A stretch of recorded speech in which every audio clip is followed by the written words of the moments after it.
Jadi kami beri tema bagaimana saya ingin bisa seterusnya di Forsas. Saya menghindari kata-kata saya ingin bertahan. Jadi kalau bertahan itu kan kesannya terpaksa.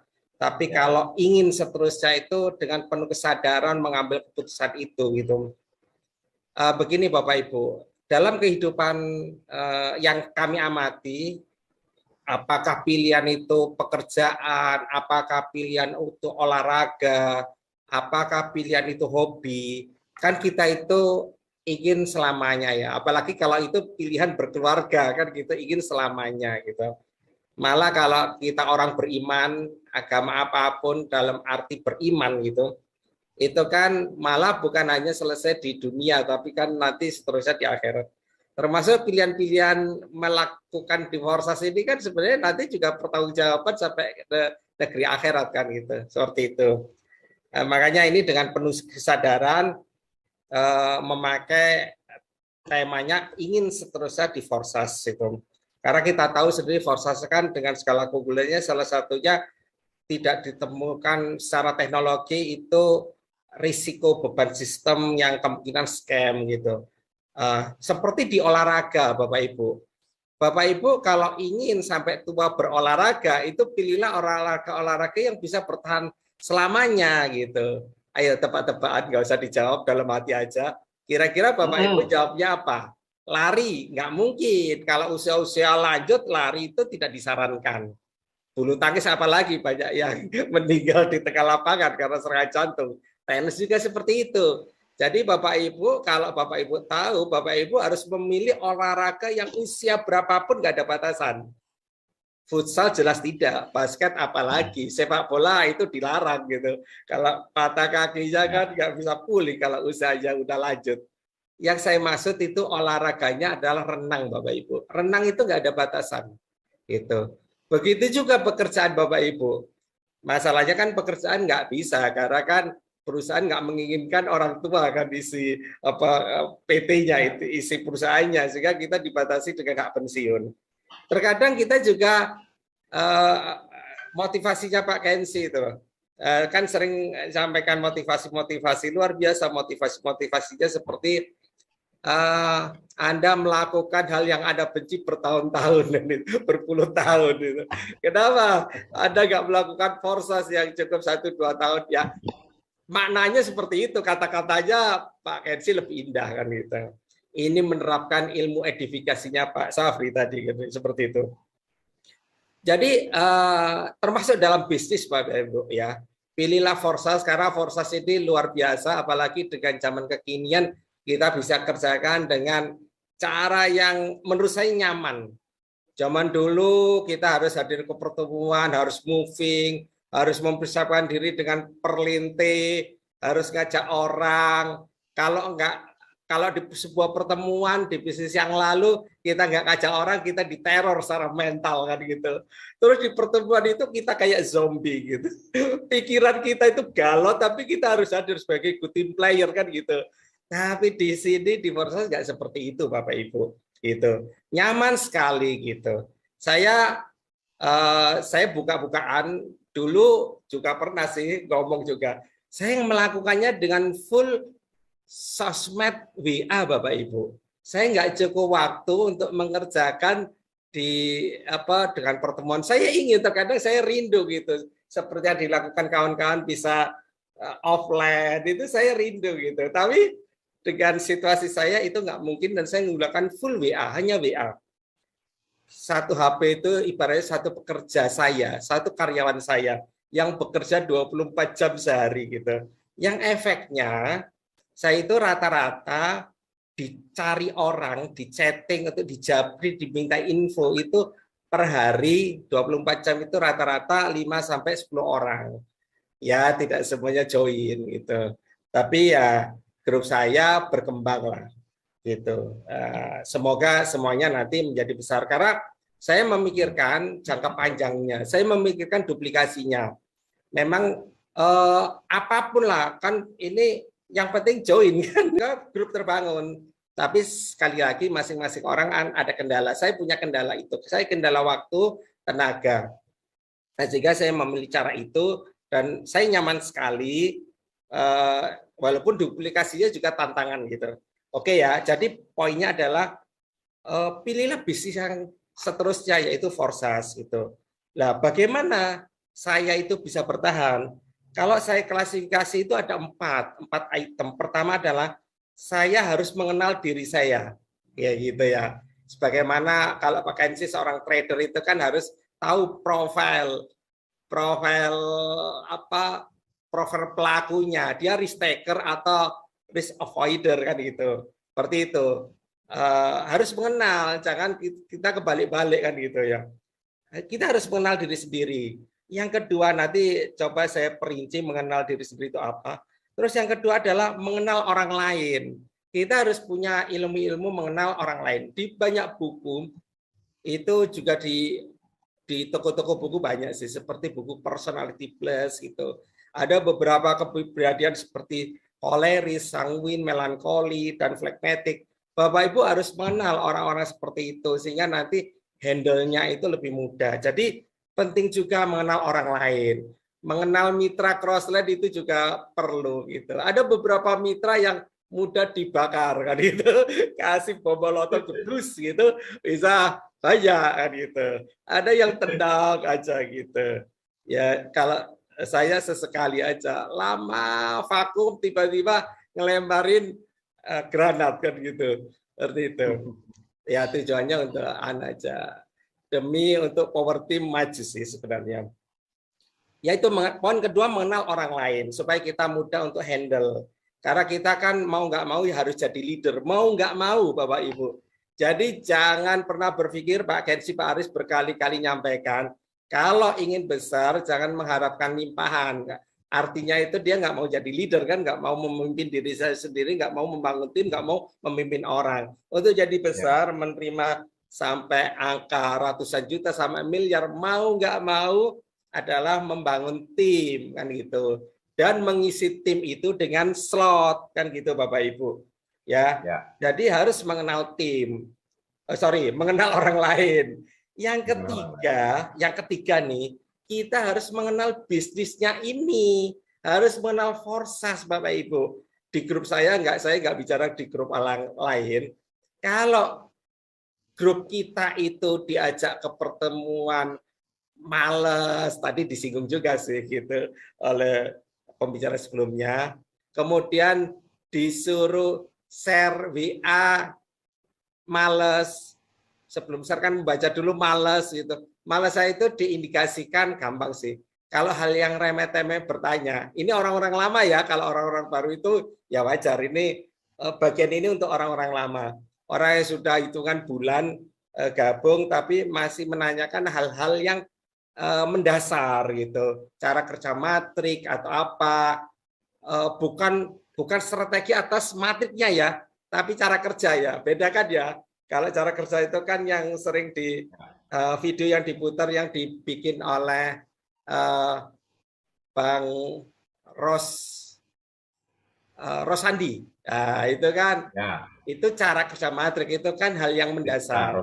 Ya, tapi kalau strategi kita memanfaatkan matrik itu ilmu yang levelnya lebih tinggi lagi, bukan itu maksud saya. Nah, kalau sudah join lebih dari sebulan masih nanyakan gimana sih cara kerja matriknya, itu kan dia biasanya kurang cukup belajar gitu. Terus kawan-kawan itu kalau tidak mengenal Forsas, itu visinya nggak terbangun. Bayangan yang indah-indah tentang Forsas itu nggak tercipta dalam pikiran kita. Kalau itu nggak tercipta, tinggal hitungan waktu aja kapan dia leave dari grup kan gitu. Ya, bukan grup member umum, bisa grup ini juga, grup leader. Ini kan hari Rabu ya, bicaranya bisa agak keras gitu. Ada slot-slot 5, 7 yang real keluar loh gitu. Crossland saya, membernya power team gitu. Ya keluar dari grup leader, padahal kita itu berusaha mencetak-cetak. Ayo 3 slot masuk leader promosi besar-besaran supaya kita punya member leaders club itu banyak. Indonesia udah bertengger 5 slot masih aja lift gitu. Saya suka japri sih. Ada apa? Alasannya apa kan gitu. Belajar gitu. Belajar apa sih problemnya? Oh ya, nggak cocok untuk saya gitu. Nggak cocok, jadi bicaranya masih edifikasi nih. Bukan sampai negatif, bukan sampai cross lining gitu. Atau uplining, tidak ya. Nggak cocok, karena saya punya hitungan. Kalau sekian hari saya nggak menghasilkan, saya punya hitungan, ya berarti nggak cocok. Pelajarannya bagi saya, berarti beliau itu belum mengenal indahnya forsas ini, gitu. Belum mengenal.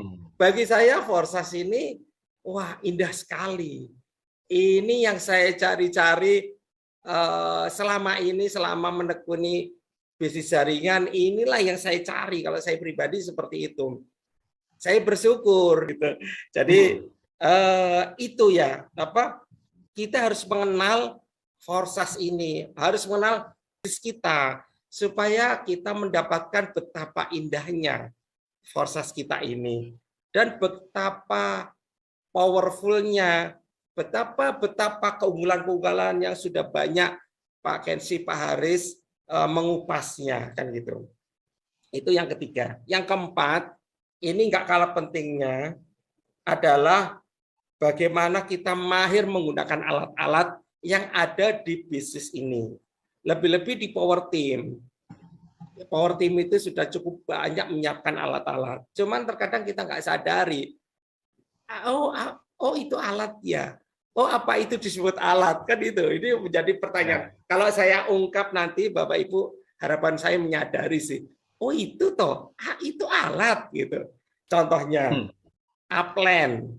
Upland itu alat. Tadi sudah disebut Pak Kensi, sudah disebut Pak Safri juga bahwa kalau kita baru join itu kan hasilnya belum ada.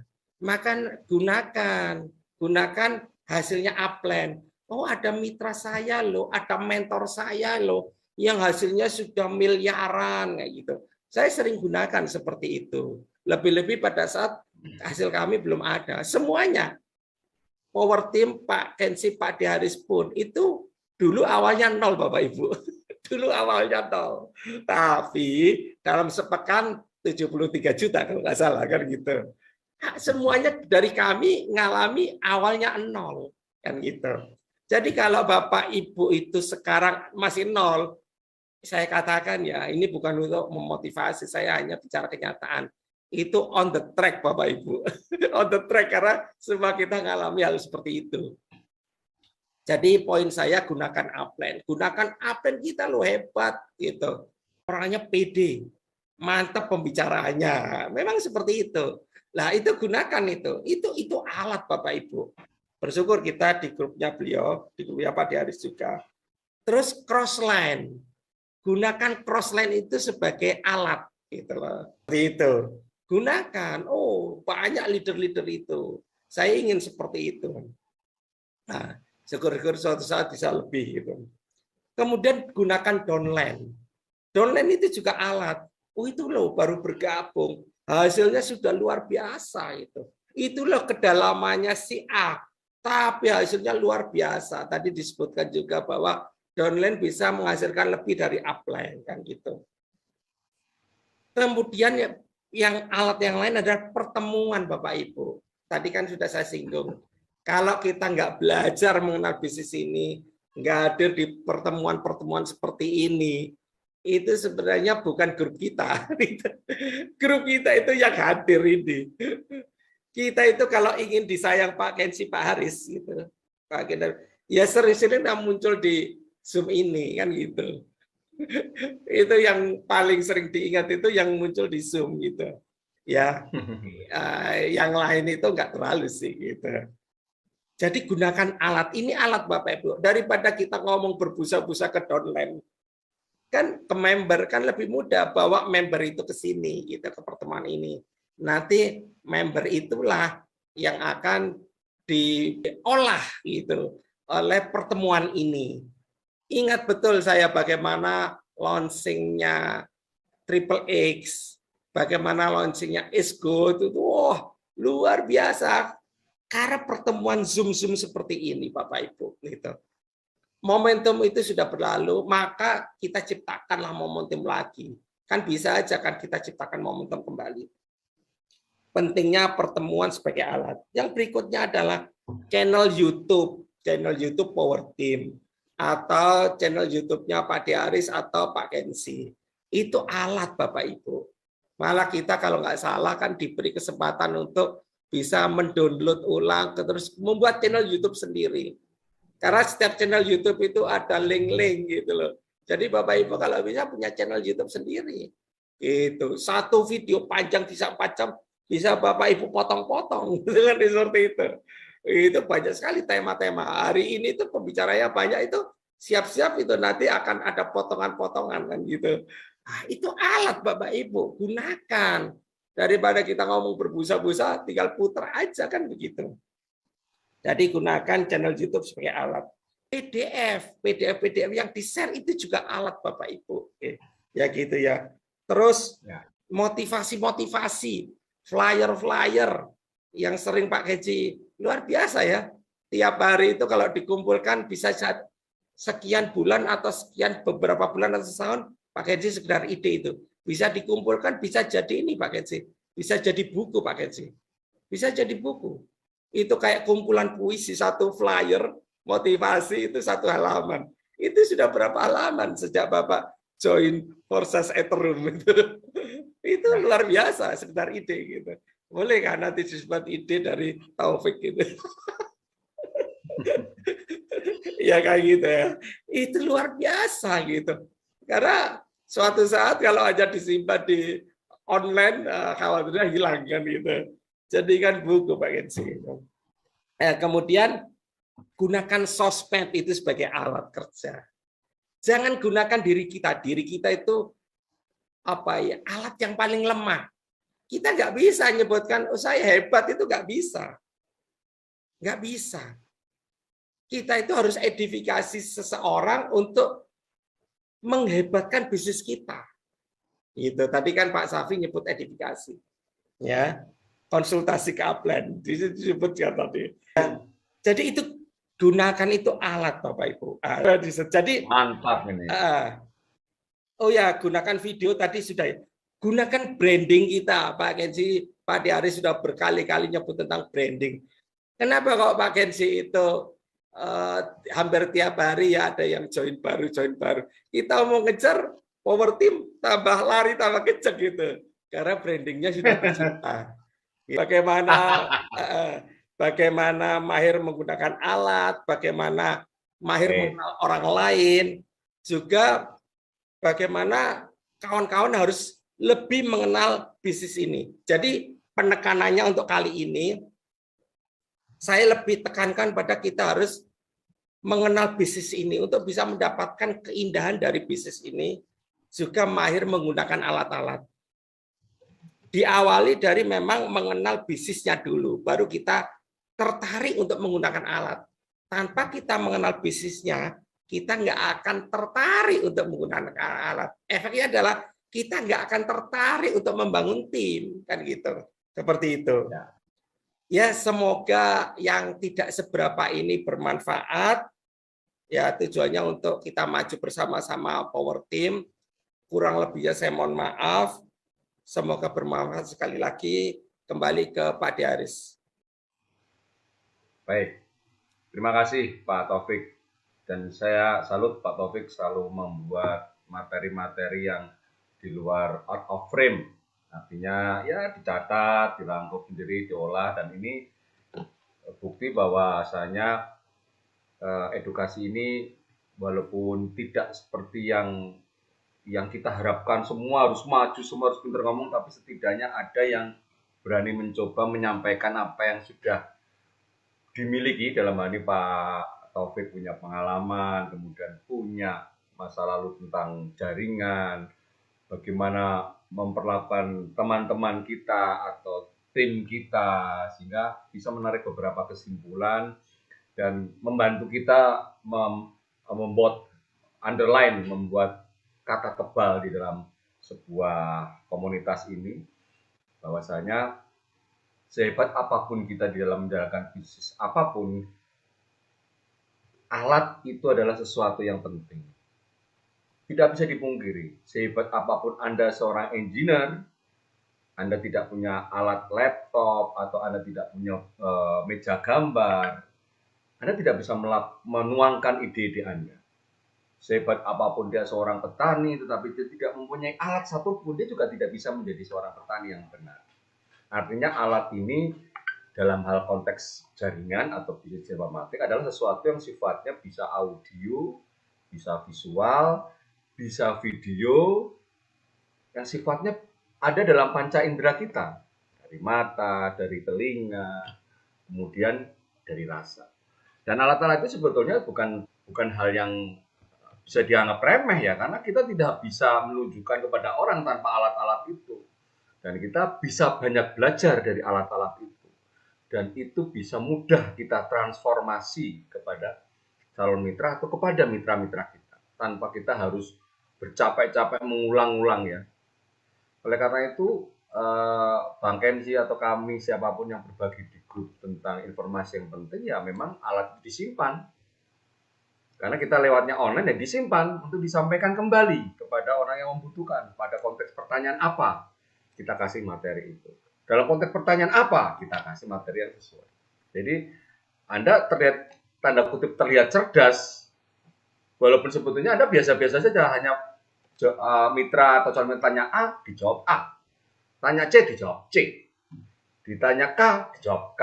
Itu Anda terlihat cerdas bahwa Anda sudah terstruktur dalam menyimpan alat-alat, Anda sudah siap senjata apa yang digunakan, Anda sudah siap apa yang harus Anda berikan kepada orang-orang yang bertanya tentang Anda.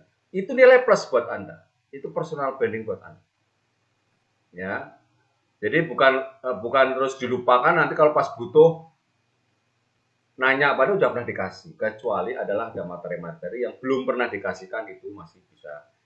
Nah, alat adalah mutlak buat kita miliki. Karena tanpa alat, sehebat apapun konsep ini, bisnis ini kita tidak bisa menjalankan. Tidak punya sesuatu sebagai pekerja kita, yang membantu pekerjaan kita.